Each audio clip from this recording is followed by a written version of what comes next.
You know how many of you here have opinions about AI, yet you've never spent 50 hours really using it? If you can fall in love with the concept of maybe, when faced with somebody telling you something you've never heard about before, you will have a much greater chance to get out of the world what you want. What are the things that are needed to be successful in life? There's a lot of things that come to mind. A lot of what I think about is self-esteem and genuinely being in a good place with yourself, because you won't put yourself out there at the level you need to if you're insecure. And so I think a lot about self-esteem and self-love and a lot of other stuff. But the word that I want to talk about is the word curiosity. I think everybody here can probably sense that this Web 3.0, last year we defined Web 3.0 as crypto and NFTs. But I challenge that concept and I say, let's take a step back and realize Web 3.0 probably encompasses a lot more things. For me personally, it encompasses AR. For me personally, it even encompasses something that's been around for a long time, like QR codes, because I think it's a new functionality in pipes that matters for everyone here.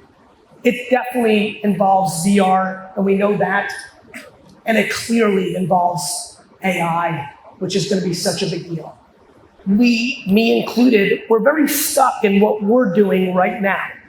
Meanwhile, this is probably the biggest era of change coming up since the invention of the iPhone accelerated social media in a profound way.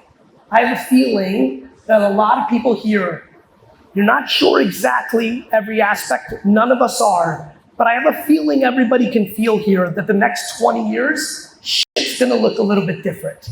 That between AI and AR and VR and decentralized servers, like it just feels like it's not the status quo that the last 15 years are.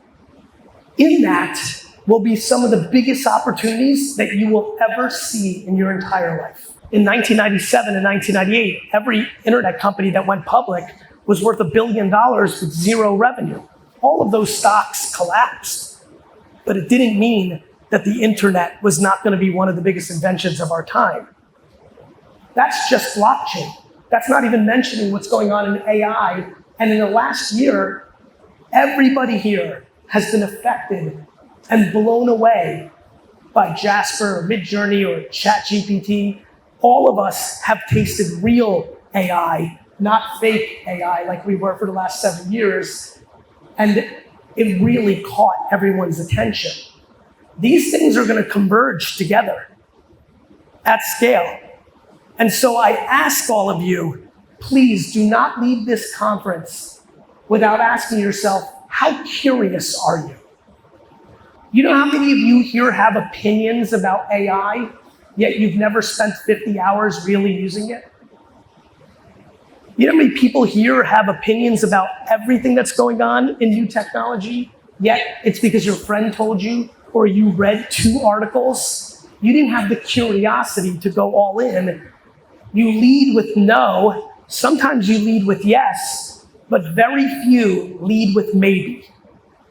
If you lead with anything from this talk, given how young this audience is, if you can fall in love with the concept of maybe, when faced with somebody telling you something you've never heard about before, or something new in your journey, which will be consistent for the rest of our lives with technology, if you meet that new genre, that new platform, that new technology with the concept of maybe, you will have a much greater chance to get out of the world what you want. And so I argue at scale that one of the biggest things to lean into within your own body going into the next decade is finding out for yourself, with yourself, where do you sit with curiosity? Are you a curious person or are you not? And how do you develop more curiosity? For me, the way I built more curiosity was I started surrounding myself with people that were more curious.